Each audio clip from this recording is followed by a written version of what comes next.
ಬೆಳೆ ನಿಮ್ಮ ದಾನ, ಸುಳಿದು ಸೂಸುವ ಗಾಳಿ ನಿಮ್ಮ ದಾನ, ನಿಮ್ಮ ದಾನವನ್ನು ಅನ್ಯನ ಹೊರಡುವ ಪುಣ್ಯಗಳಿಂದ ದಾನ. ಪ್ರಾತಿಷ್ಠೆಯಾದ ಬಸವಲಿಂಗದಿಂದ ಎಲ್ಲ ಸಂತರಿಂದ ಮಹಂತರ ದಾಸರಿಗಳನ್ನ ಸ್ಮರಿಸುತ್ತಾ, ಶ್ರೀಮಂತ ಪರಂಪರೆಯ ಎಲ್ಲ ಗುರುಗಳನ್ನು ಸ್ಮರಿಸುತ್ತಾ, ನಿಮ್ಮದ ಭಕ್ತಿ ವಿಶೇಷದಿಂದ ಇವತ್ತು ಅಪ್ಪ ಸಣ್ಣಪ್ಪನ ಪುರಾಣ ಹಚ್ಚಿದ್ದೀರಿ.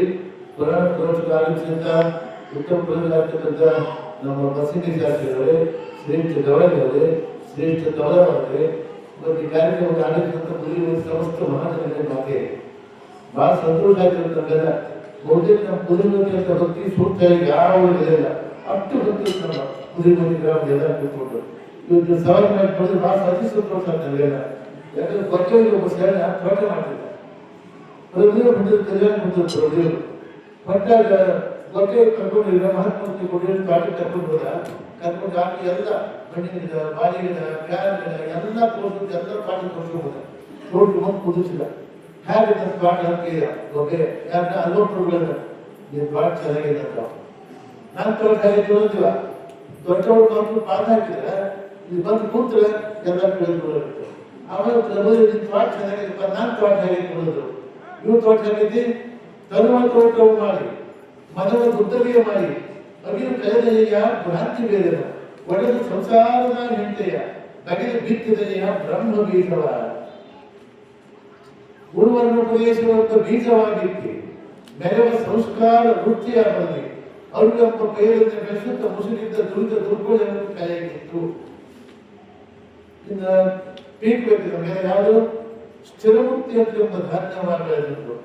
ಪರಮಾನಂದರು ದಂಡದೇ ತಿಳಿದು ಗುರು ಅಡಿಗಳಿಗೆ ಅರಗುತ್ತಾ ಬರು ತಮ್ಮ ಸೇವೆ ಕಲಿ. ಇದು ಆಧ್ಯಾತ್ಮ ಸಂಸಾರ, ಇದು ಆಧ್ಯಾತ್ಮ ತೋಟ. ಅದಕ್ಕೆ ಗೊಗ್ಗಯ್ಯ ಹನುಮಪ್ಪುರದ ಮಹಾಜ್ಞಾನಿ ಹನುಮಪ್ಪುರ ಸಾಕು ಸುಮಧುರಾಗಿದ್ದ. ತೋಟ ದಾಟು ಬಂದಾಗ ಮುಂದೆ ಸದಾಗಿ ಇದ್ದಾಗ ಕೇಳ್ದ, ನಾನು ತೋಟ ಆಗಿ ಬೇಡ ಕೊನೆಗೆ ಹೋಗಿ ನೋಡ್ದ, ಒಂದು ಗಿಡ ಒಂದು ನಾನು ಗಿಡದಾಗ ಒಂದು 1000 ಕಾಯಿ ಇತ್ತು, ಮತ್ತೊಂದು ಗಿಡ ಒಂದು 500 ಕಾಯಿ ಇತ್ತು, ಮತ್ತೊಂದು ಗಿಡ ಒಂದು 6000 ಕಾಯಿ ಇತ್ತು. ಪ್ರಭುಗಳು ಅಡ್ಡ ಬಂದಾಗ 500 10,000 ಕಾಯಿ ಆಯ್ತು, 10 20,000 ಕಾಯಿ ಆಯ್ತು. ಒಂದು ಬಾರಿ ಬಂದಾಗ 4 ಕೈ ಬಿಟ್ಟು ಗಿಡದಾಗ ಇಡೀ ತೋಟ ಸಮೃದ್ಧಿ ಆಗಿರ್ತದೆ. ಆಗ ನಾನು ಕುದುರೆ ಮಕ್ಕಳು ಭಕ್ತಿ ಬರ್ತಿಲ್ಲ, ಸಾಕಿಟ್ಟು ಭಕ್ತಿ ಐತಿ, ಇಂಥ ಭಕ್ತಿ ಸವಾಲು ಮಾಡಿದಪ್ಪ ಭಾಳ ಒಳ್ಳೇದು. ಇದೇ ಪ್ರಕಾರವಾಗಿ ಅಜ್ಜಯ ಜಾತಿ ಮಾಡ್ಬೇಕಾದ್ರೆ ನಾವು ಮನೆ ಬರ್ತೀನಿ ಇಲ್ಲ. ಯಾಕಂದ್ರೆ ಅಜ್ಜಯ್ಯ 1000 ಜಾಸ್ತಿ ಮಠ ಇದೆ, 1010 ಮಠ ಇದ್ರು. ಅವತ್ತಿನ ಇವತ್ತಿನ ಮಠ ಐತಿ ಊರಾಗ. ಅದಕ್ಕೆ ನಿಮ್ಮೆಲ್ಲರ ಭಕ್ತಿ ಹೊಸ ಮಠ ಕಟ್ಟಿ ಇಷ್ಟೆಲ್ಲ ಹೊಸ ಮಠ ಆಗಿದೆ, ನಿಮ್ಮೆಲ್ಲರ ಭಕ್ತಿ ಇದ್ದಿದ್ದವರಿಗೆ. ಅದಕ್ಕೆ ಅದರಿಂದ ಮಠಕ್ಕೂ ಘಟಕ್ಕೂ ಭಾಳ ಸಂಬಂಧ. ಮಠಕ್ಕ ಘಟಕ ಗುಡಿ ಗುಡಿ ಆಗ್ತದೆ, ದೇವ್ರ ಗುಡಿ ಯಾವ ಮಾತಾಡೋದಿಲ್ಲ. ಇದು ಮಾತಾಡೋ ದೇವ್ರ ಮಠ ಇದು. ಬಂದವರು ಕ್ಷಮ ಒಳ್ಳೆಯದು ಕೆಟ್ಟದ್ದು ಪಾಪ ಪುಣ್ಯ ಹೇಳ್ತಕ್ಕಂಥ ಜಾಗ ಇದು. ಆ ಗುಡಿಯಾಗಿದ್ದ ಊರು ಯಾವ ಮಾತಾಡೋದಿಲ್ಲ ಕೂಡ. ಅದಕ್ಕೆ ಇದು ಮಾತಾಡೋ ದೇವ್ರ ಮಠ, ಜೀವಂತ ದೇವ್ರ ಮಠ. ಏನೇ ಬಂದು ಕುಡಿದ್ರಿ ಅದ ಭಕ್ತಿಯಿಂದ ಸವಾಲು ಮಾಡಿದ್ರಿ, ಭಕ್ತಿಯಿಂದ ಎಲ್ಲ ಮಾಡಿದ್ರಿ. ಇದಕ್ಕಿಂತ 10 ರೂಪಾಯಿ ಕೊಟ್ಬಿಟ್ಟು ಶರಣ ವಿಶೇಷ ಮಾತೇಶಿ ಕೊಟ್ಟು ಮಾಡಿ. ಈಗ ಸಮೀಪಾಗಿ 4 ದಿವಸ ಸಮೀಪಾಗಿ ಈಗಾಗಲೇ. ಯಾಕಂದ್ರೆ ಇನ್ನೊಂದು 4 ದಿವಸ ಪ್ರಯಾಣ ಬಂದ. ನಾವು ಮೂರು ಬಂದಾಗಬೇಕು, ನಾವು ಜನಕ್ಕೆ ಬಂದಾಗಬೇಕು, ನಾವು ಬುದ್ಧಿ ಬಂದಾಗಬೇಕು, ನಾವು ಬುದ್ಧಿ ಬಂದಾಗ ಅದಕ್ಕೆ ವಿಚಾರ ಕುಡಿದೇವೆ. ಅದಕ್ಕಂತದ್ರಿಂದ ಸಮೀಪಾದ ಪ್ರತಿ ವರ್ಷ ಕೇಂದ್ರ ದರ್ಶನವರು. ಅದಕ್ಕಾಗಿ ನೀವೆಲ್ಲ ನಿಮಗೆ ಹೇಳು ಕೆಲಸದಿಂದ ಸೂಕ್ತ ಹೇಳಿದಾಗ ಕುದುರೆ ದೊಡ್ಡ ಸಂಸ್ಥಾನ ಮಠ ಇದೆ. ಸೂಕ್ತ ಏನು ಜಾತ್ರೆ, ಏನು ಸಂಸ್ಥಾನ, ಏನು ಮಠ, ಏನು ಪ್ರಸಾದ.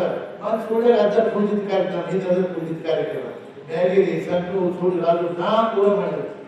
ಒಂದು ಊರ ಒಂದು ಅಡ್ಗೆ ಮಾಡಿದ್ರು. ಒಂದು ಊರ ಸುಳ್ಳು ಹೋಳಿಗೆ, ಕರ್ಚಿಕಾಯಿ ಮತ್ತು ಸಿಂಗಾದ ಹೋಳಿಗೆ, ಎಳ್ಳು ಹೋಳಿಗೆ, ಒಂದೊಂದು ಊರ ಒಂದು ಅಡ್ಗೆ ಮಾಡಿದ್ರು. ಅವರು ಇಷ್ಟು ಭಾರಿ ಮಾಡಿದ್ರು. ಅದ್ರ ಮನೆ ತಿಳಿದ ಭಾರಿ ಮಾಡಿದ್ರು. ಅದು ನಮ್ಮ ಕುದುರೆ ಮತ್ತೆ ಅದಕ್ಕೆ ಏನು ಕಮ್ಮಿ ಇಲ್ಲ, ಯಾವ ಕಮ್ಮಿ ಇಲ್ಲ, ಯಾವ ಸಂಪರ್ಕ ಕಮ್ಮಿ ಇಲ್ಲ, ಭಕ್ತರ ಕಮ್ಮಿ ಇಲ್ಲ. ಅದು ಸೇರಿದ್ರು ಭಕ್ತ ಬಹಳ ಸಂತೋಷ.